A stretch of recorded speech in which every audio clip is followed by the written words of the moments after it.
Tahukah kalian apa yang terjadi setelah kalian makan? Proses yang terjadi berikutnya adalah yang terjadi di dalam tubuh kita.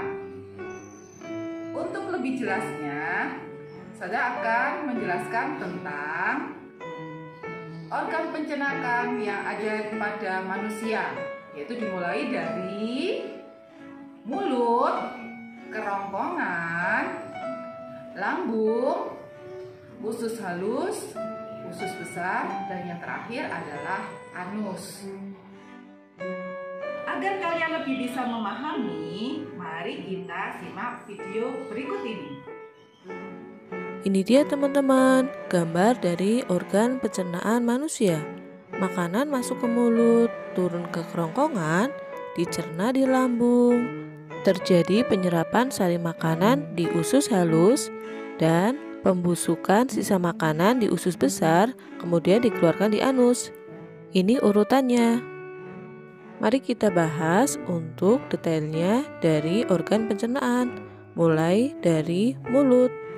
Di dalam mulut ada 3 organ yang berperan, yaitu gigi, lidah, dan juga kelenjar ludah. Proses pencernaan dimulai sejak makanan masuk ke dalam mulut. Karena di sini makanan mengalami pencernaan secara mekanik dan juga kimia. Teman-teman masih ingat apa itu pencernaan mekanik dan juga pencernaan kimia?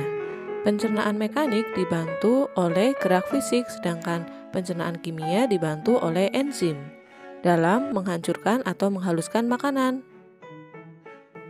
Gigi berfungsi untuk mengunyah makanan menjadi halus, sehingga enzim-enzim pencernaan yang akan mencerna makanan lebih cepat dan juga lebih efisien.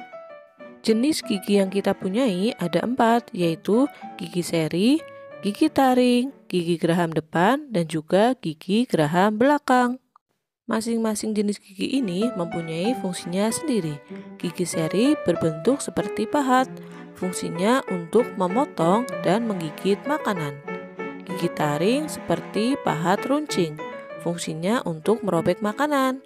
Sedangkan gigi geraham berbentuk agak silindris dengan permukaan lebar dan datar, berfungsi untuk mengunyah makanan. Yang kedua adalah lidah.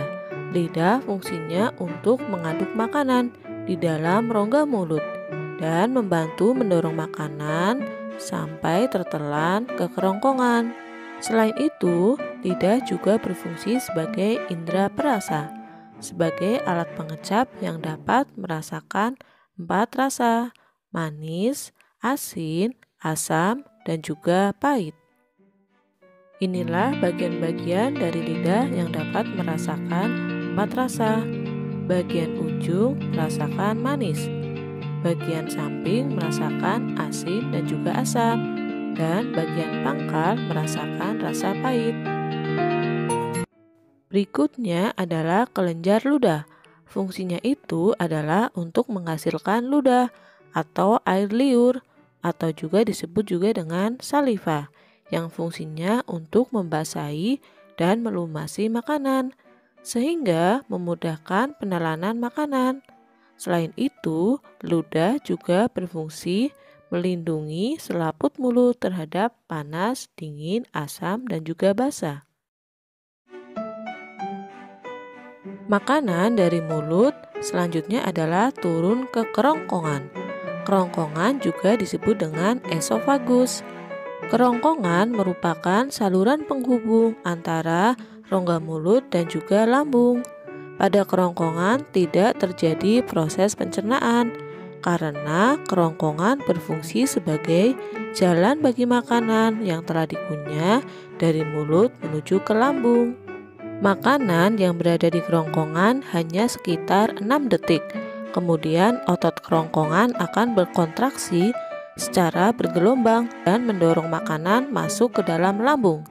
Gerakan ini disebut dengan gerak peristaltik.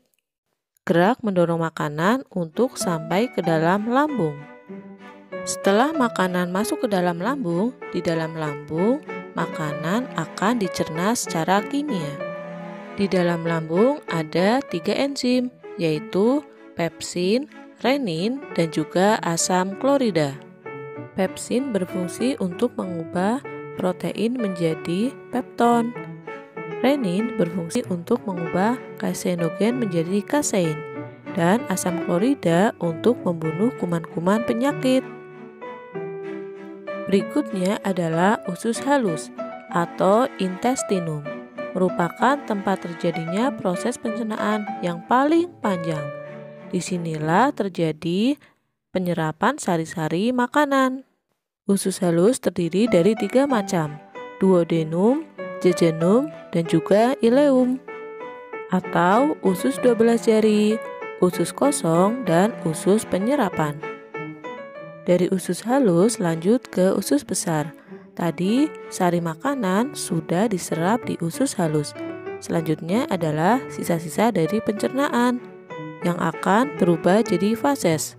Namun sebelum jadi fases terjadi pembusukan di usus besar ini yang dibantu oleh bakteri Escherichia coli atau bakteri coli. Usus besar terdiri atas bagian yang naik, yaitu dari usus buntu atau appendix, bagian mendatar, bagian menurun, dan terakhir adalah anus. Organ terakhir dari pencernaan adalah anus. Anus merupakan lubang tempat pembuangan fases dari tubuh.